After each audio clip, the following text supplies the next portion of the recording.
الحمد لله نحمده ونستعينه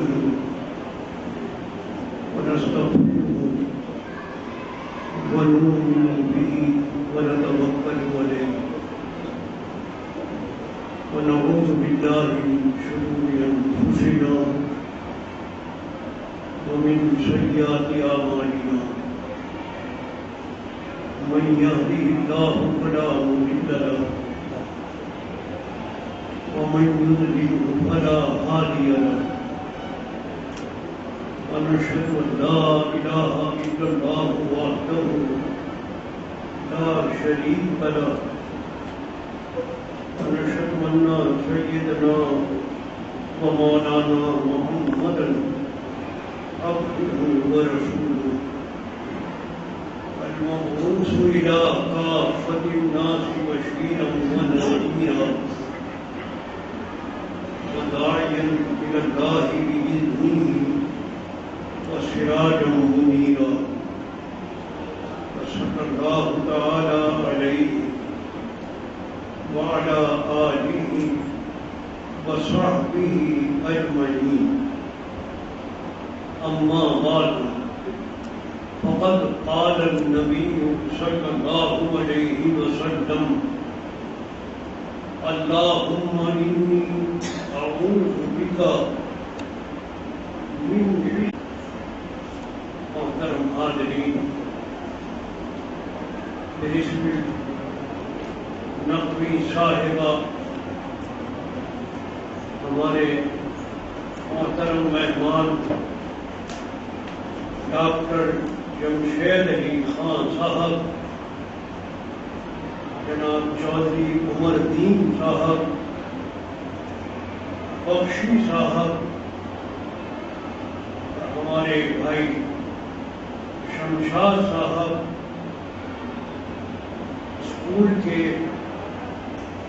ٹیچر صاحبان،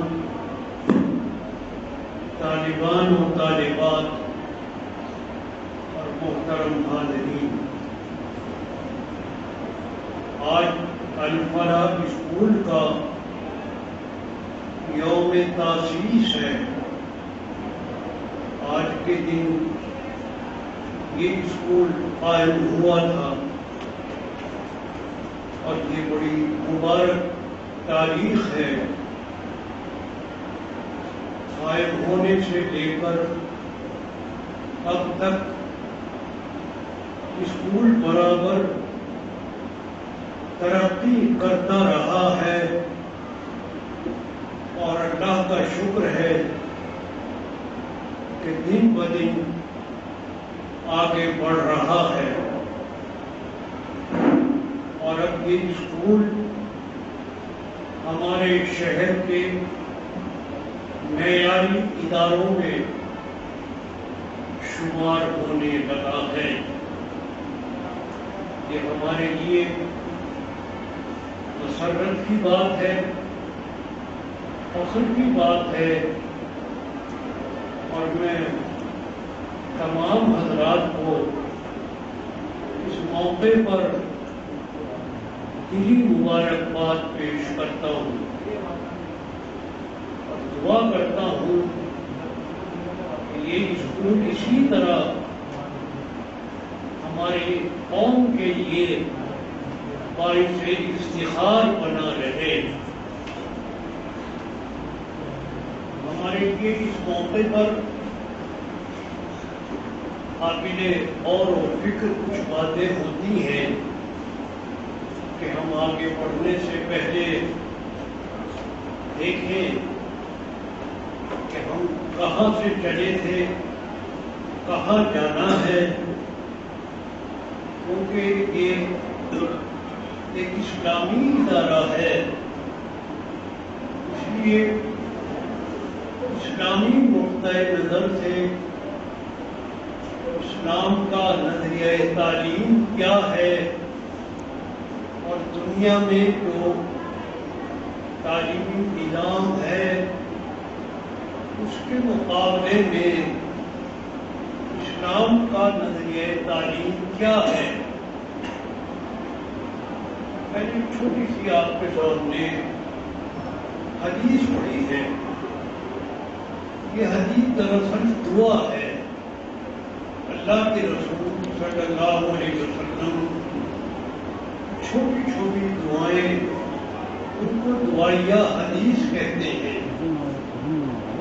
اس حدیث کا ایک ٹکڑا یہ ہے کہ اللہ میں آپ سے پناہ چاہتا ہوں اس علم سے کہ جو فائدے مند نہ ہو، نہ دنیا میں اس کا کوئی فائدہ ہو اور نہ آخرت میں اس سے کوئی نفع ہو. ایسے علم سے میں آپ کی پناہ چاہتا ہوں. محترم حضرات، دراصل اسلام کا نظریہ تعلیم اسلام کے نظریہ حیات سے جڑا ہوا ہے. اسلام کا نظریہ حیات یہ ہے کہ یہ کائنات دراصل اللہ کی ملکیت ہے. للہ ما فی السماوات وما فی الارض، زمین اور آسمان میں جو کچھ ہے اس سب کا مالک اللہ ہے. اور ہمیں اللہ تعالیٰ نے اس دنیا میں بھیجا ہے اور جو ہمیں عطا کیا ہے وہ بطور امانت ہے. یہ جو کچھ ہمارا جسم ہے، ہمارے وسائل حیات ہیں، یہ تمام چیزیں دراصل اللہ کی امانت ہے. اور ہمیں اللہ نے کچھ عرصے کے لیے زمین پر امتحان اور آزمائش کے لیے بھیجا ہے کہ ہم اس کی دی ہوئی امانت کو کس طرح استعمال کرتے ہیں. اس کے لیے اس نے ایک نظام ہدایت دیا ہے. وہ نظام ہدایت دنیا اور آخرت دونوں کی فلاح و بہبود کے اوپر مشتمل ہے. یعنی دنیا کی بھی کامیابی ہو، دنیا بھی اچھی بنے، اور دنیا کے جانے کے بعد جو دوسری دنیا ہے جس کو آخرت کہتے ہیں، وہاں کی بھی فلاح حاصل ہو. یعنی دونوں جہان کی مرادیں انسان حاصل کر سکے. اس کے لیے اس نے کتابیں اتاری، پیغمبروں کو بھیجا، اور آخر میں آخری پیغمبر پر آخری کتاب قرآن مجید نازل کی، جو ایک مکمل ہدایت نامہ ہے جس میں دنیا اور آخرت کا مکمل پروگرام کیا گیا ہے. فطرت کے تقاضے، اخلاق کے تقاضے، تمام چیزوں کے بارے میں تفصیلات ہیں. اسلام یہ بات کہتا ہے کہ انسان کا وجود صرف مادی اور جسمانی نہیں ہے بلکہ اخلاقی وجود بھی ہے. دو چیزوں سے مل کر انسان بنا ہے. ایک مادی وجود ہے اور ایک اخلاقی وجود ہے. وہ اخلاقی وجود کو نظر انداز نہیں کرتا بلکہ دونوں میں بیلنس قائم کرتا ہے کہ نہ مادی وجود غالب آئے اخلاقی وجود پر اور نہ اخلاقی وجود غالب آئے مادی وجود پر. اگر اخلاقی وجود مادی وجود پر غالب آ جائے تو آدمی ترک دنیا کر کے دنیا چھوڑ کے جنگلوں میں چلا جائے گا. تو مجھے دنیا نہیں پرد نہیں، میں تو صرف اخلاق کے لیے پیدا ہوا ہوں، اللہ اللہ کروں گا، ترک دنیا کرے گا.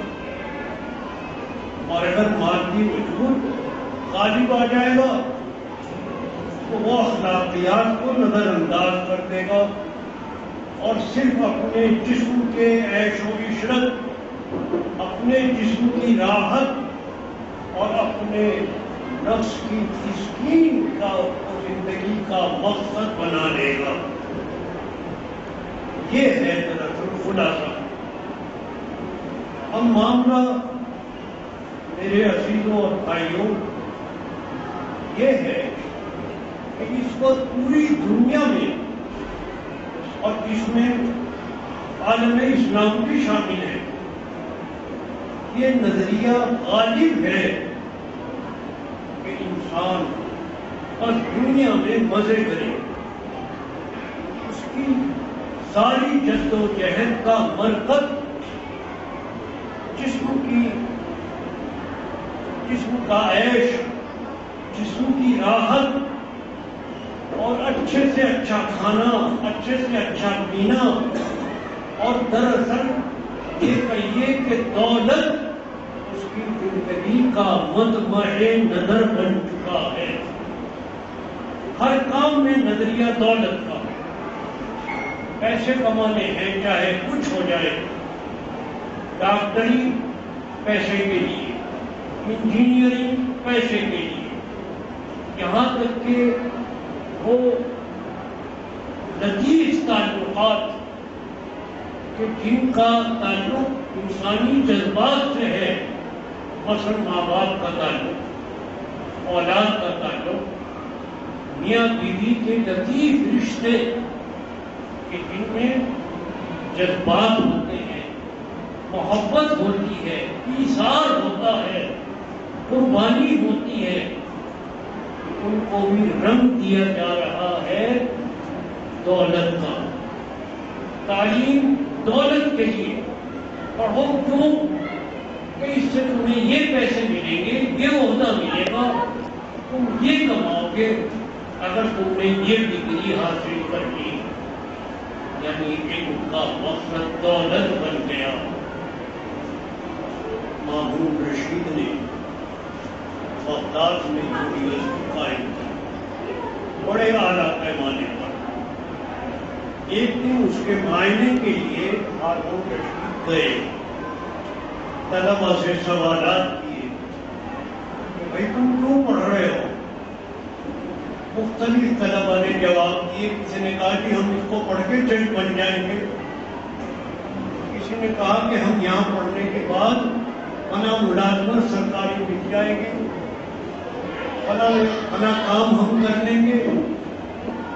وہ پوری یونیورسٹی میں گھومتا رہا اور سوالات کے جوابات سننے کے بعد اس نے یہ ارادہ کر لیا دینی چاہیے۔ گھومتے گھومتے ایک درخت کے نیچے بیٹھے ہوئے ایک طالب علم تھے امام غزالی، ان کے پاس بھی آ گیا، ان سے پوچھا کہ بھائی آپ کیوں پڑھ رہے ہیں یہاں یونیورسٹی میں؟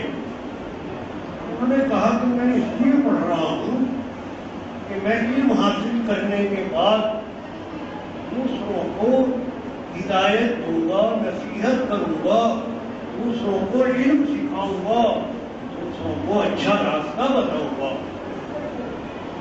اس کا جواب سننے کے بعد مامون رشید نے ارادہ کر لیا کہ اب وہ یونیورسٹی بند نہیں کرے گا۔ چلو ایک ہی صحیح، لیکن ایک طالب علم تو ہے جس میں علم کی طلب ہے۔ آج اتنی یونیورسٹیاں ہیں، اتنے کالج ہیں، ان کے طلبا سے پوچھے کیوں پڑھ رہے ہیں، ان کا مقصد تعلیم کیا ہے؟ زیادہ تر یہی کہیں گے کہ وہ ڈگری مل کے فلاں عہدہ مل جائے گا، فلاں جگہ مل جائے گی، یعنی علم برائے ہدایت، علم برائے علم، علم برائے انسان کی فائدے کے لیے نہیں ہے بلکہ دولت کے لیے ہے۔ یعنی دولت کا نظریہ ہماری پوری زندگی پر چھا چکا ہے، اور ایسا چھا چکا ہے کہ اس نے ہماری پوری زندگی کو گھیر لیا ہے اور ہمارے جو تعلقات میں لطافت ہے اور تعلقات میں جو شیرینی ہے اور تعلقات میں جو خلوص ہے وہ سارا کچھ دھیرے دھیرے دھیرے ختم ہو رہا ہے. اب صرف اغراض ہے، بھائی غرض کے لیے یہ ہے، غرض کے لیے وہ ہے. پیسے خرچ کرو تو پڑھ لو، نہیں پیسے ہیں تو نہ پڑھو. ذہین سے ذہین طالب علم، اچھے سے اچھا طالب علم محروم ہے کہ اس کے پاس وہ پیسے نہیں ہیں کہ وہ لاکھوں روپے دے کر ڈگریاں حاصل کر سکے. یہ دونوں نظریات میں فرق ہے. اسلام کا نظریہ تعلیم مختلف ہے. وہ انسانوں کی بھلائی کے لیے علم کو پھیلاتا ہے، انسانوں کی ہدایت کے لیے پھیلاتا ہے. وہ انسانوں کو روشنی دینا چاہتا ہے کہ گمراہی سے نکال کر انسان ہدایت کی روشنی میں آ جائے. اس کے لیے علم حاصل کیا جاتا ہے اور اس میں کوئی فرق نہیں ہے کہ صاحب یہ دینی علم ہے اور یہ دنیاوی علم ہے. چاہے سائنس ہو، چاہے ریاضی ہو، چاہے اردو دس ہو، چاہے حدیث ہو، چاہے تفسیر ہو، چاہے قرآن ہو، سب کا رنگ ایک ہی ہوگا. سائنس بھی اسی لیے پڑھی جائے گی، ریاضی بھی اسی لیے پڑھی جائے گی. یہ نہیں ہوگا کہ کالج الگ ہے، مدرسہ الگ ہے، مولوی صاحب معاشرے میں الگ ہیں اور جو کالج میں پڑھ کے آئے ہیں وہ اپنے رہن سہن، اپنے خیالات، اپنے لباس کے اعتبار سے الگ ہیں. دو مولوی صاحب اپنے الگ طبقے میں، وہ داڑھی رکھیں گے اور جو کالج میں پڑھ کے آئیں گے وہ داڑھی نہیں رکھیں گے. چاہے کچھ بھی پڑھ رہے ہوں، سب کا رنگ ایک ہی ہوگا. کسی کو پڑھ کے جج بنو گے، کسی کو پڑھ کے محدث بنو گے، کسی کو پڑھ کے شیخ التفسیر اور شیخ الحدیث بنو گے. یہ ہے اسلام کا نظریہ تعلیم. اس کے لیے بڑے آلات کی ضرورت ہے. آئے گا آئے گا اور آپ دیکھیں گے کہ جب وہ انقلاب آئے گا تو دنیا دراصل بدل جائے گی. اور دنیا کو بدلنا ہے کہ دنیا تباہی کی طرف جا رہی ہے. اس پر دنیا کا جو رخ ہے وہ تعمیر کی طرف نہیں ہے، پوری دنیا تباہی کی طرف جا رہی ہے. اس لیے کہ ہر قدم اس کا غلط اٹھ رہا ہے، اس کا ہر قدم خود غرضی کے لیے ہے، اس کا ہر قدم اپنے نفس کے لیے ہے. کہاں کا انحصار، کہاں کی قربانی، کہاں دوسروں کے لیے جینا. پرائے نام کچھ ادارے بنا دیے کہ صاحب یہ اور اسٹیٹ بنا دیا، یہ غریبوں کے لیے ویسے ہی وہ بھی ایک فیشن ہے، وہ بنا دو جی. یہ غریبوں کا یتیم خانہ بھی بنا دو، وہ بھی فیشن ہے. حقیقت میں نظریات نہیں ہے. نظریہ تو وہی ہے مادہ پرستی. آج کی اس محفل میں ذرا سا میں نے ہلکا سا آپ کو اشارہ دیا ہے. درد تو دل میں بہت ہے، لیکن درد کو باہر لانے کے لیے وقت چاہیے اور لوگ چاہیے. کبھی نہ کبھی انتظار ہے کہ وہ صبح کبھی تو آئے گی اور آئے گی ضرور. آج ہمارے لیے بڑی مسرت کا دن ہے. بہت مبارکباد دیتا ہوں پھر آپ کو اور دعا کرتا ہوں ان بچوں کے مستقبل، روشن مستقبل کے لیے.